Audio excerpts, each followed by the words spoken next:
no?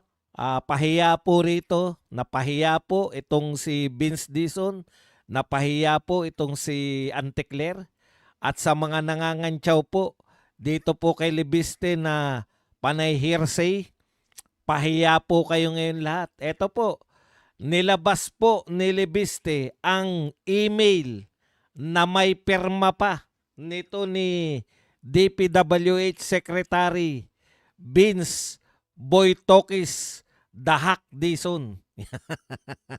Idahak mo kasi yan. Kaya ka hindi maayos magsalita eh. Idahak mo yan. Dahak lang po ang katapat niya ni Vince Dizon. Kawawa naman. No, ang taas-taas ng tingin sa kanya nung panahon ni Duterte. Ha? Natokis mo kami nung panahon ni Duterte. Kala mo hindi naman natin sasabihin na hindi siya mahusay. Kaya lang kinain ka. Kinain ka ng mga mangangain. Nung una po itong lumapag sa DPWH, kala mo may gagawin eh. Ha? Yung pala, susunod lang din pala sa mga powers that be. Ha? Susunod ka rin naman pala. Wala ka palang pinag-iba sa mga katulad ni Bunuan at mga nauna pa sa'yo. Ayan. Ito po, checkmate. Ayon po kay Libiste, yung mga sinasabi nyo po, ha? Yung mga sinasabi po ninyo kay Libiste na walang basihan, gawa-gawa lang yung kwento, nag-iimbento lang, na checkmate na po, pati po si Anticler, damay na. Kaya lang, hindi po yan iniinda ni Libiste. Alam nyo po, pag nasa katotohanan kayo, katulad nito ni Congressman Libiste, hindi lang po nasa katotohanan to eh. Marami ka pang pera. Napakabata, bilyonaryo po yan. No? Okay. Pag nasa katotohanan po kayo at matalino, napaglalaroan nyo yung gusto nyo, no? Gusto lang palang i-expose nitong Libiste. Nakikipagsagutan siya kunwari, kaya pala inuunti-unti niya yung bukas, no? Para sa ganun, malantad lalo tong si Dizon. Naubod ka ng, alam mo na. Actually, pwede rin pangatwiranan niya ni Boytokis na hindi siya nagsisinungaling. Pwede rin naman. Kaya lang, panlalanse ang ginagawa nila. Ito po ang sinabi ni Representative Lebiste. Checkmate on Department of Public Works and Highways Secretary Vince Dizon on his request for the latter to follow up through on his word to release the Cabral files. Okay. Tama naman na sinasabi ni Vince Dizon na hindi niya na-authenticate. Pero ang pinalalabas mo kasi parang wala kang alam. 'Di ba? Ang dating kasi sa amin, yung pagkaka-diskarte mo sa media, yung mga sinasabi mo sa media, parang wala kang kamalay-malay. Saan galing yan? O, sinabi mo pa, ha? Ito yung sinabi mo eh, na si Leandro, pinwersa niya yung pagkuha. Pinilit. O ano ba yung right term? No? Talagang hindi bukas sa loob nyo yung nakuhanan kayo ni Leandro. Actually, hindi po outright na nagsisinungaling. Kaya lang nanlalans itong si Boy Dahak dahil hindi niya sagutin ng diretso eh. 'Di ba? Gusto niyang siraan si Libiste.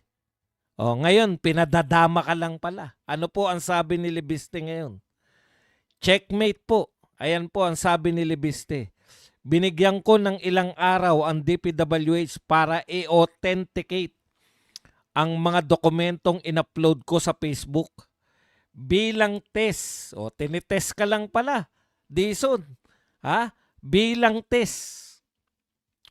Kung magsisinungaling ba sila, may tatago o aamin sa katotohanan. At para makita natin kung ayaw nila talagang isa-publiko ang files na ito, yan po ang sabi ni Libiste. Binigyan ka ng ilang araw. Nagpatikim lang si Libiste. Kaya pala, yun pala ang purpose sa mga nagtataka po, no? Kasi marami nagtataka na bakit hindi na lang isahan. Dialogue yan ng mga pro-Marcos Huwag po kayong papatangay kasi sa mga pro-Marcos mag-isip. Pro-BBM. Dialogue nila yan. Gusto nila isahan. Ganyan din yung gusto nilang gawin kay Saldi. Bakit po hindi dapat isahan? Kasi once na sinagot na nila, wala ka ng pambato. Kaya pala inuunti-unti ni Libiste, may gusto siyang patunayan. No?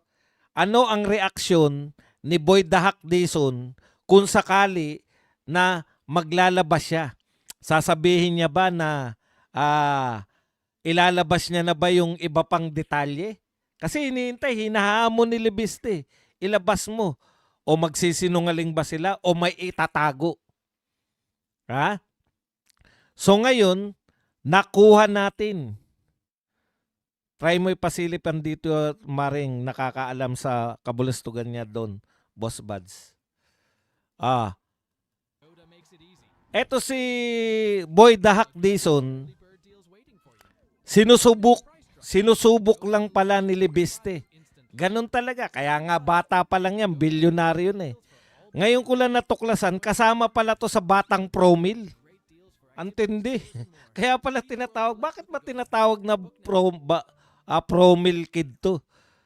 Isa po pala siya sa mga promil kids noon. Yung mga kinaaliwan nating mga bata. Na ngayon mga siya lang yata ang pinakamatagumpay sa mga promil kids. Yung pinakasikat doon, yung Shaira di ba? Na nag-artista ba?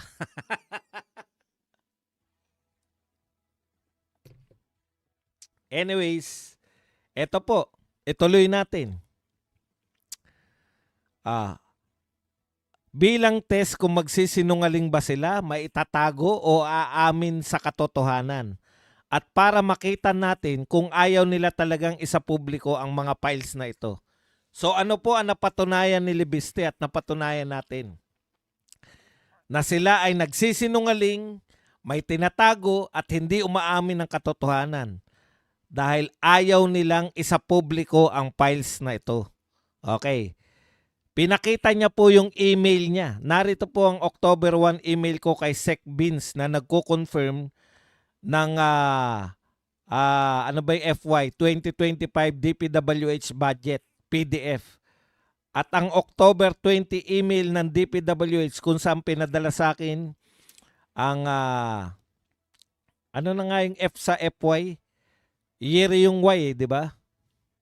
Financial year 2026 DPWH HGAB summary by Deo LD. As per instruction of Sec Beans Dizon, kasama ang pirma ni Sec Beans Dizon.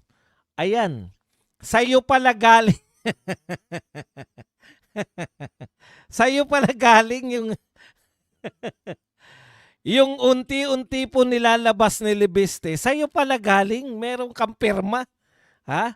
Fiscal year. Ayan, fiscal year. Maraming salamat. Nakakaligtaan lang natin. Fiscal year. Sa'yo pala galing, Vince Dizon. May pirma ka pa.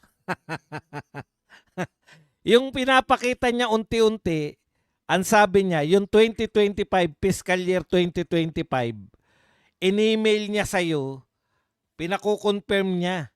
No? Ayan. Na nagko-confirm ng fiscal year 2025 DPWH budget. In-email sa'yo, Vince Dizon. Yung sinasabi mo na puwersahang kinuha ni Vince Dizon ni Legarda, in-email pala sa'yo. Tapos yung fiscal year 2026 na sinasabi ni Legarda na mayroon pa ring mga insertions, sa iyo galing, may pirma ka pa. Tapos sasabihin mo, hindi mo ina-authenticate? Eto ang katotohanan. Sabi ni, tuloy po natin yung pagbabasa. Ito po ang katotohanan. Sinabi sa akin ni Sec Beans noong September na isa sa publiko niya ito. Yan po yung sinabi mo. naniniwala po ako na gusto ni Sec Vince na i-reforma ang DPWH. O kaya niya isa sa publiko. Kaya ang panawagan ko na lang sana ay wag nating i-pressure. Eto, inuuto ka na, Sec Vince Dizon. Kasi uto-uto ka. Nananawagan. Nananawagan. Nire-reverse psychology ka na. Nananawagan na lang ako na sana ay wag nating i-pressure si Sec Vince Dizon na itago ang katotohanan. Kalimutan niyo po ako. May datos naman ang DPWH. Ayan. Sana hayaan natin si Sec Vince na isa publiko lahat ng datos. Magkanong allocable ng bawat politiko, sino nag-propose ng lahat ng proyekto, bahala na po sino matamaan. Yan po ang aking panawagan. Wag daw natin pressurein si Vince Dizon. Hayaan nating magkusa, katulad ng pangako niya kay Libiste. Mahirap po talaga na ilabas ang listahan na nando ng pangalan ng halos buong gobyerno. Pero kung ito po ang tama at may magaling tayong DPWH Secretary, inuuto ka ng batang-batang bilyonaryong congressman. Magaling ka daw. Magaling ka magtago. Magaling tayong DPWH Secretary. Sana wag natin siyang pigilan na ilabas ang katotohanan. Opo, hindi po namin pipigilan si Secretary Vince Dizon. Vince Dizon, nakikiusap na sa'yo. Ikaw na maglabas. At itatama niya na lang kung mali ang nilabas mo. Binabato niya sa'yo di ba? Matalinong bata. Bakit siya maglalabas? Tapos sasabihin niyo pag may nakita kayong mali. Katulad ng ginagawa niyo ngayon, lahat ng media, sinusuri. Bakit merong pondo dyan? Samantalang patay na yan. Bakit may ganun? Bakit si Redon nariyan? Ang linaw po yung Keredon. Yung Keredon, kahit sino pong grade 3 student, pupil pala, kaya pong ipaliwanag yung Keredon. Ikaw Redon, partido, hindi ka naman binoto ng tao eh. Binoto yung partido mo. Partido mo yung may allocable. Nagkaliwanagan po tayo. So si Vince Dizon, hanggat hindi niya yan nilalabas, ibig sabihin, may kopya po si Leandro.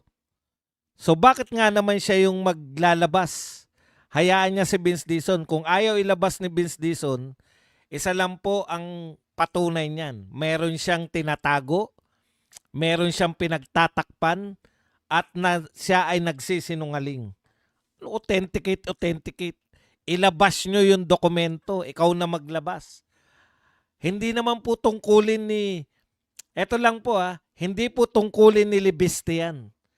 Tama yung ginagawa. Ako, sang-ayon ako ron sa bata Magaling na diskarte yan. Tungkulin niya ba na maglabas ng dokumento laban sa DPWH? Tignan nyo nga. Ilan pa lang ang nilabas niya. Inakusahan na kagad siya na hearsay. Hearsay pala Diba? Hearsay pala. Bakit hindi nyo ilabas yung katotohanan? Kayo na maglabas para hindi na hearsay. Kaya ang galing po, pinupuwersa niya si Vince Dizon na ilabas. Pero pag may palpak po, halimbawa po, may binura sila. Halimbawa po, meron silang tinanggal. Iko-correct na naman sila ni Libiste. Yun po ang kagandahan ng ginagawa po ni Libiste. Bakit po siya magpapakita ng kanyang baraha? Baraha niya yan ngayon, in spirit, lahat po kayo nagsasalita. Transparency. Diba? Lahat ng malalaking rally, nabaliwala po yan. Dahil yung transparency hinahanap natin, ayaw ibigay ng DPWH. Yung transparency na gusto natin, hindi nila binibigay. Ang ganda po ng hamon nito ni Libiste. Kayo magpakita sa dokumento niyo yan. Bakit ang maglalabas ng dokumento si Libiste? Ngayon, ang gagawin niya ni Libiste, pag may tinago kayo, pag may binura kayo, pag may pinagtakpan kayo, i-correct niya kayo. Diba?